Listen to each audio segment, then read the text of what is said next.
Is we are going to be either simplifying or expanding logarithmic expressions. So today we're not going to do any equation solving. Today we're just going to focus on simplifying and expanding different types of logarithmic properties.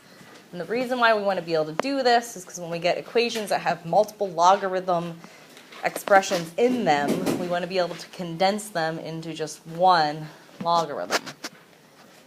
Okay, so our first property, bless you, that we have is what's called the product rule for logarithms.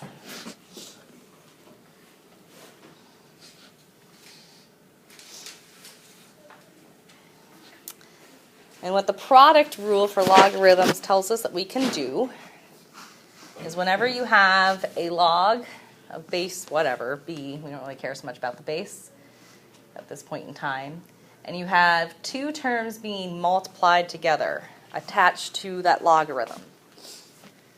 What you can do to expand it is you can turn it into the sum of two separate logarithms with the same base, and you split the terms. So here you would have the x attached to the first log, and you would have the y attached to the second log, and it becomes the sum of the two.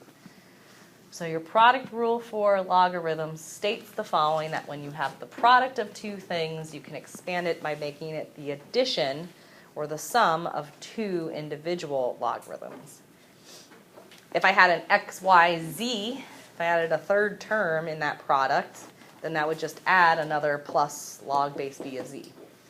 Okay, so it doesn't matter how many terms you have there, you just do sums. Whenever you're multiplying, the same thing as the sum of two logarithms.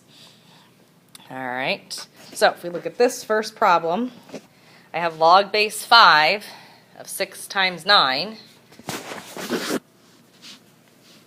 So I can use the product rule to expand it to two different logs. So log base 5 of 6 times 9 would be equal to log base 5 of 6 plus log base 5 of 9.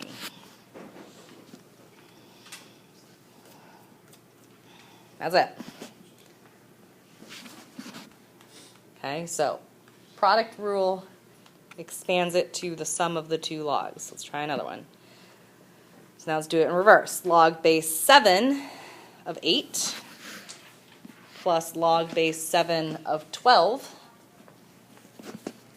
Because I see a plus sign, to simplify it or condense it, I'm going to take the product of what two numbers? 8 and 12. Okay, your book's going to want you to actually take that to a number. So 8 times 12 is what, 96? So that would be equal to log base 7 of 96. Can I simplify that any further? Can I think of 7 to a power equaling 96? No. 7 squared is 49.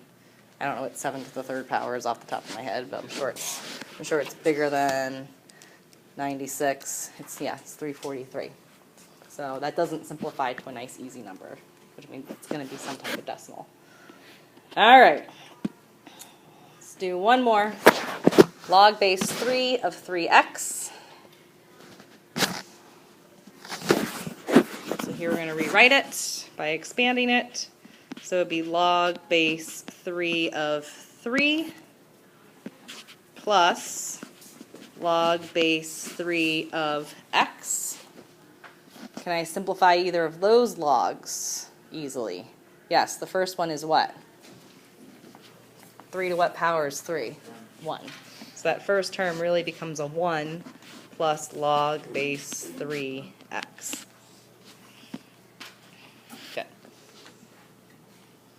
Okay. All right, so we got product property down. So the inverse of a product is what? The quotient, right? And the inverse of addition would be subtraction. So our quotient rule for logarithms, instead of having two things multiplied, if you have two things being divided, then we turn it into subtraction. So log base b of x over y is equal to log base b of x minus log base b of y. So it's just a matter of remembering which property is being used and going from there.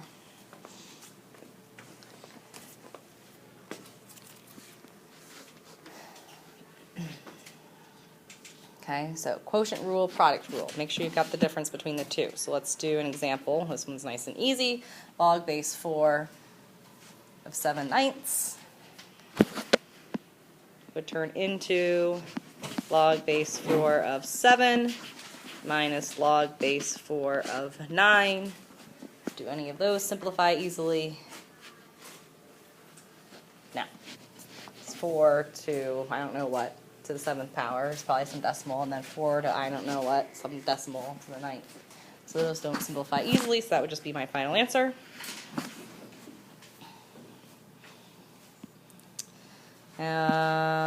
We had log base 5 of 6 minus log base 5 of x. Carrie? Just a question of Yep. logs to clarify myself. The base number, how does that relate to the, That's the base of your exponent. so it's the base to something power equals 6? It would be 5 to something power equals Right. 6? Yeah, yeah. Okay. Yeah. That's what I thought. All right, so here we have subtraction. If I need it to condense it, what am I going to do with the 6 and the x? What's in the numerator? What's in the denominator? 6 would be in the numerator. X would be in the denominator. So it would be log base 5 of 6 all over x.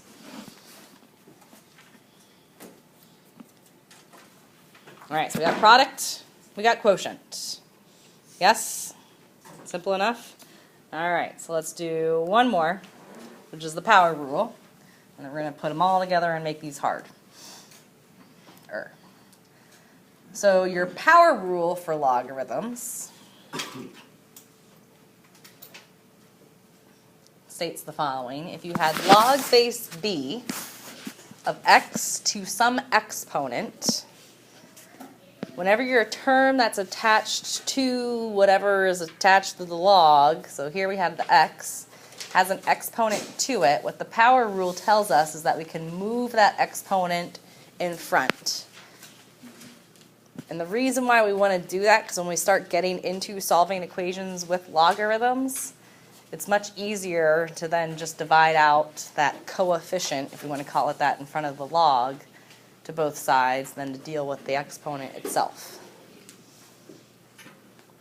So log base b of x to the r is the same thing as r times log base b of x. So this is what something would look like.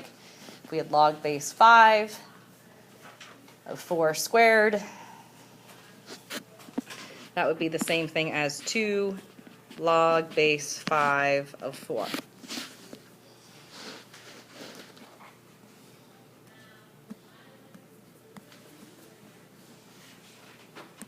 Okay. All right, so can we do some hard ones? Let's get out of the easy ones here. All right, let's try this one out. Log base 4, 4x to the third. We're going to rewrite this expression in expanded form. So the first thing I see is a product of 4 and x to the third. So what am I going to do to expand it between 4 and x to the third? What sign's going to be there? So log base 4, 4, is it going to be plus or minus? Plus, don't worry guys, I got it. Log base 4 of x to the third. Well, we can simplify further. What is log base 4 of 4? 1. Plus, and now I can apply the power rule, which moves my 3 in front. So now I have 1 plus 3 log base 4 of x. Okay, so that'll be my fully rewritten logarithm. Questions with that one? All right, let me know if I'm moving too fast. Log base 7 square root of m over n.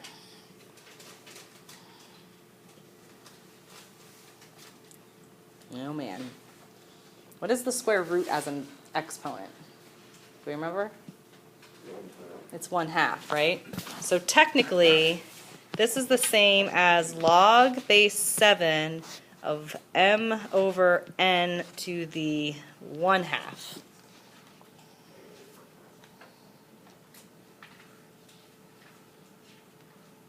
Okay. So now what can we do with my power rule to get rid of that? We can move that in front. So now I have 1/2 log base 7 of m over n. Now what am I going to do with the m divided by n? Turn that into an addition or subtraction? Subtraction. Now here's the trick. If I just do 1/2 log base 7 of m minus log base 7 of n, that 1/2 is only being attached to the first log. But I don't want that. I want it to be attached to both of my logs.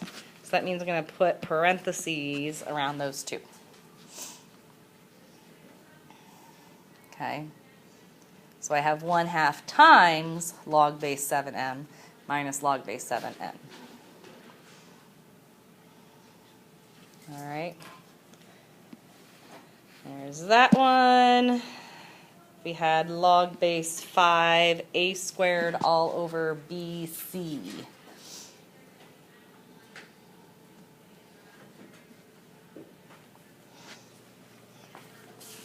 Well, let's see what we've got going on. So here I have an a squared. Here I have a division, which means I'm going to be doing subtraction. But down here, I have a product of two things, which technically means I'm going to be doing a subtraction. So let's write this all out. So I have first, is everybody okay with me throwing the 2 in front of the log first? You guys okay with that? So 2 log base 5a takes care of that numerator. Minus, but now I'm subtracting the product of 2 logs. I'm going to put parentheses. So it's log base 5b plus log base 5c. If I simplify that further, that means I need to distribute that negative to both of those 2 logs, which is going to do what to that plus sign? Turn it into a subtraction. So my final answer will be 2 log base 5a minus log base 5b minus log base 5c. Okay, and that's where a lot of students will mess up, is because they'll leave this a plus sign and they won't attach the parentheses to remember to distribute that negative sign. And they'll lose points because they'll have that as a plus sign because they think it should be a plus sign, but really you're subtracting a positive, which is just subtracting. All right, now let's do it in reverse. Now condense. So if we had 4 log base m minus log base n, what would that look like as a singular logarithm? I know it's going to be log base b. Now I got to figure out what's going to happen. So what's going to happen with the m and the n? Division. And is there an exponent somewhere I got to take care of? Yep, which has the exponent m. So log base b of m to the 4th over n. A lot of times, common error, students will do this. They'll do log base b of m to the 4th divided by log base b to the n. And they put 2 logs there. Don't do that. You're taking it to a singular log. And then you're doing the operations to the variables or the numbers. All right, let's do the super hard one and then we'll be done. So I'll just, yep, there it is, E. log base b of x plus 1 plus log base b of 2x plus 1 minus 2/3 log base bx.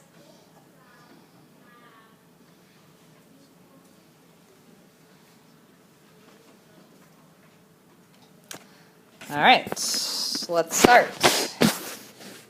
First, going to a singular log, so I'm going to just have a log base b. What's going to happen with these two expressions?